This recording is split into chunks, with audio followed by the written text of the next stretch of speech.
오늘 우리에게 주신 하나님의 말씀은 마태복음 8장 23절로부터 27절입니다. 함께 보도록 하겠습니다. 배에 오르심에 제자들이 따랐더니 바다에 큰 놀이 일어나 배가 물결에 덮이게 되었을 때 예수께서는 주무시는지라. 그 제자들이 나와 깨우며 이르되 주여 구원하소서, 우리가 죽겠나이다. 예수께서 이르시되 어찌하여 무서워하느냐, 믿음이 작은 자들아 하시고 곧 일어나사 바람과 바다를 꾸짖으시니 아주 잔잔하게 되거늘. 그 사람들이 놀랍게 여겨 이르되 이가 어떠한 사람이기에 바람과 바다도 순종하는가 하더라. 아멘. 성경은 우리가 믿는 예수 그리스도가 어떤 분인가를 보여줍니다. 특별히 마태복음 8장에서는 각종 질병을 고치는 능력과 귀신을 쫓아내는 이적들을 통해서 예수님이 어떤 분이신지를 잘 알려주었습니다. 마태는 예수님께서 기적적인 사건을 일으키신 이유를 다음과 같이 설명합니다. 17절입니다. 이는 선지자 이사야를 통하여 하신 말씀에 우리의 연약한 것을 친히 담당하시고 병을 짊어지셨도다 함을 이루려 하심이더라. 그러니까 예수님의 각종 이적들은 그가 얼마나 초월적인 능력을 가지신 분인지, 그분의 실력이 얼마나 대단한지를 소개하는 목적이 아니라 이사야 선지자의 예언대로 우리의 죄와 허물을 친히 담당하셔서 우리를 죄 가운데서 구원하시는 목적이라는 것이죠. 죄인들이 정한 삶의 목적과 의미, 삶의 계획을 도와주려고 오신 것이 아니라 우리의 존재를 새롭게 하시고 우리에게 영원한 삶의 목적과 의미를 부여하시려고 이곳에 오신 것입니다. 그래서 십자가에서 우리 죄를 대신하여 고통을 당하셨고 우리의 허물을 대신하여 고난을 받으셨던 것입니다. 오늘의 본문도 바로 이런 문맥에서 이해되어야 합니다. 앞서 예수님께서는 제자들에게 바다 건너편으로 가자고 하셨습니다. 그 명령을 따라 제자들은 예수님과 함께 배에 올라탔고 깊은 밤중에 갈릴리 바다를 건너게 되었죠.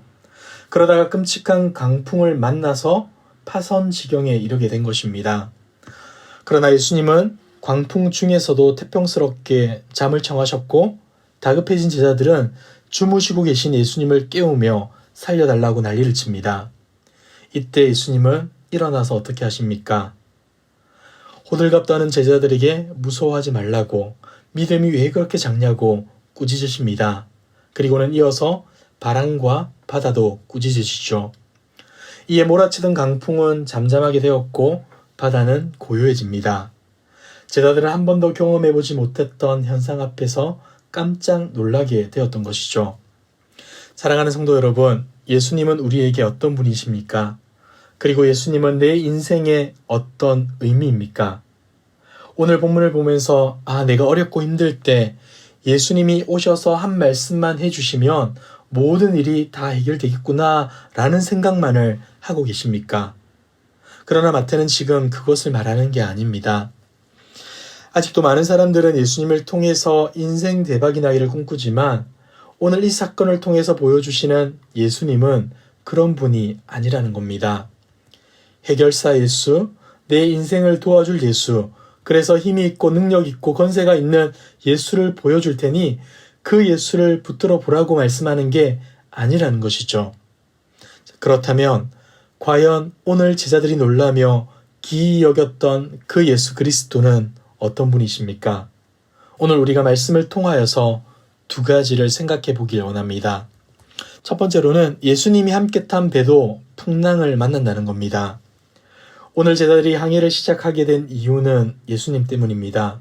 18절에서 예수님께서는 무리가 자기를 에워싸는 것을 보고는 건너편으로 가자고 말씀하셨습니다. 제자들이 아니라 예수님이 주도하여서 건너편으로 가게 된 것이죠. 그리고 배를 타게 된 것입니다. 또한 이 제자들은 신비한 이적만을 보고 따라 나선 자들도 결코 아닙니다. 서기관이 예수님을 따르겠다는 결단에 예수님은 인자는 머리 둘 곳이 없다라고 말씀하셨는데 제자들은 이것을 듣고도 예수님을 따랐습니다.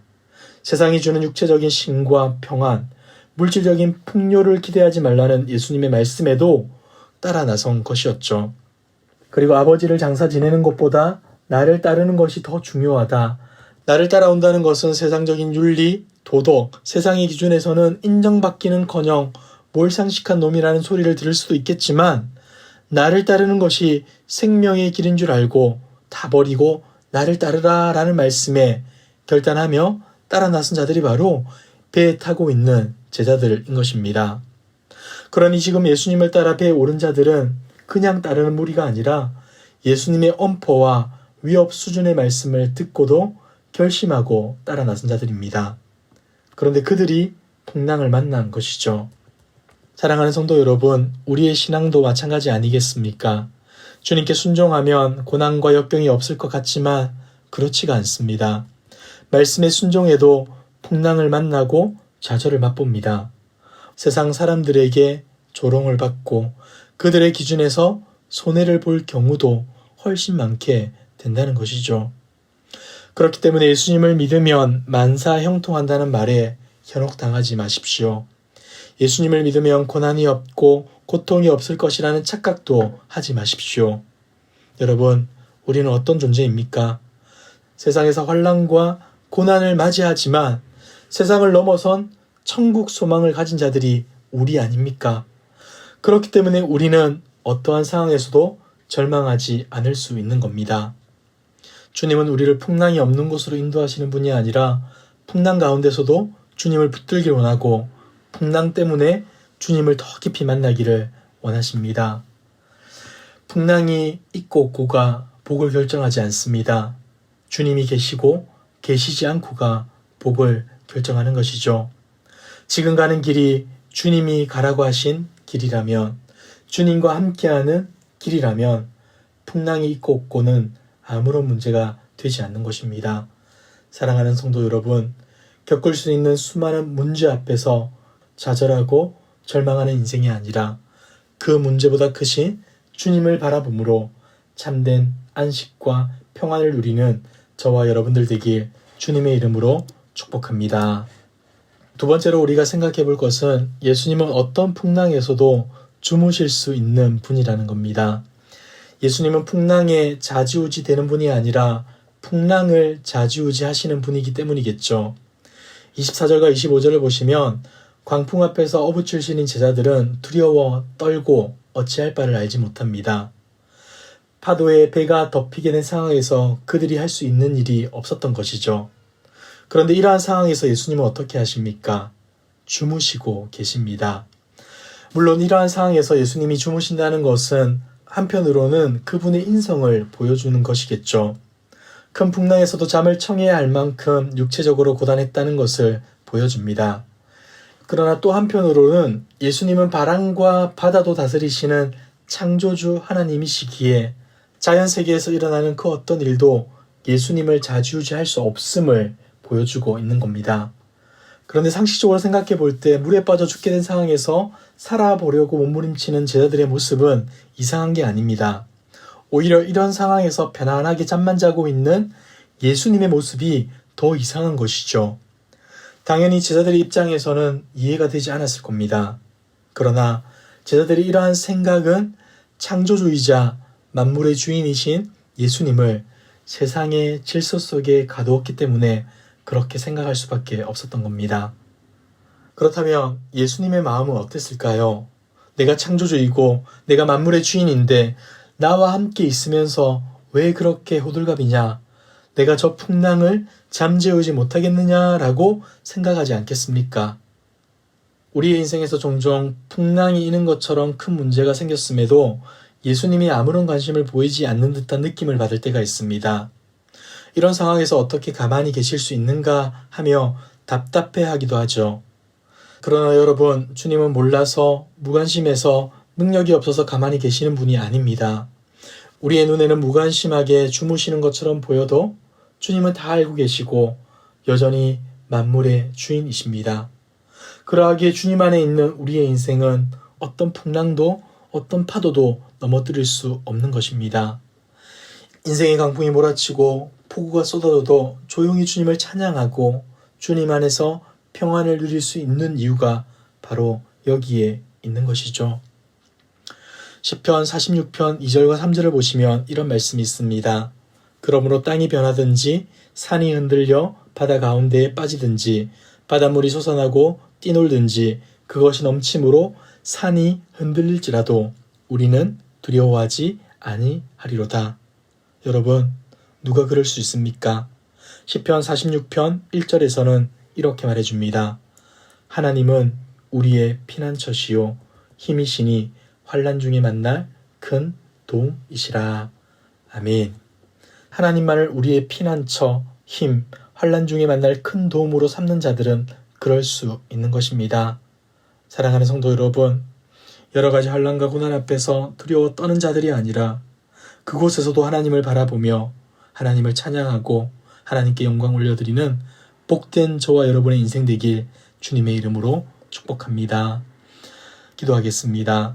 우리를 가장 선한 길로 인도하시는 살아계신 하나님 아버지, 끝을 알 수 없는 사랑으로 우리를 구원해 주시고 하나님의 자녀로 제자로 삼아 주심에 감사드립니다. 날마다 하나님의 사랑을 기억하며 죄로부터 멀리 떠나게 하시며 주신 말씀에 순종함으로 하나님의 기쁨이 되게 하옵소서.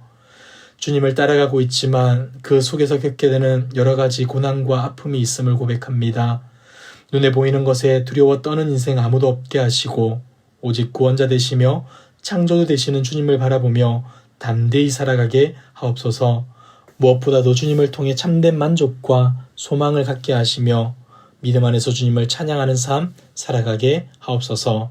이 모든 말씀 예수 그리스도의 이름으로 기도드리옵나이다. 아멘. 이 시간 주신 말씀을 붙들고 기도하시고 주간 기도 제목을 따라서 모든 소그룹 모임을 위하여 기도하겠습니다. 모든 모임들마다 말씀 안에서 은혜를 나누게 하시고 소외되는 영혼이 없는 사랑 많고 가족 같은 교회 되도록 모든 소그룹 순장님들과 교회를 책임지고 섬기는 장로님들을 위해 기도해 주시기 바랍니다. 특별히 우크라이나의 전쟁이 멈추고 그곳에서 사역하시는 선교사님들이 주님의 능력으로 맡겨진 사명을 잘 감당할 수 있도록 기도해 주시기 바랍니다. 합심 기도 제목과 각자 가지고 오신 기도의 제목으로 기도하시다가 자유롭게 처소로 돌아가겠습니다. 기도하겠습니다.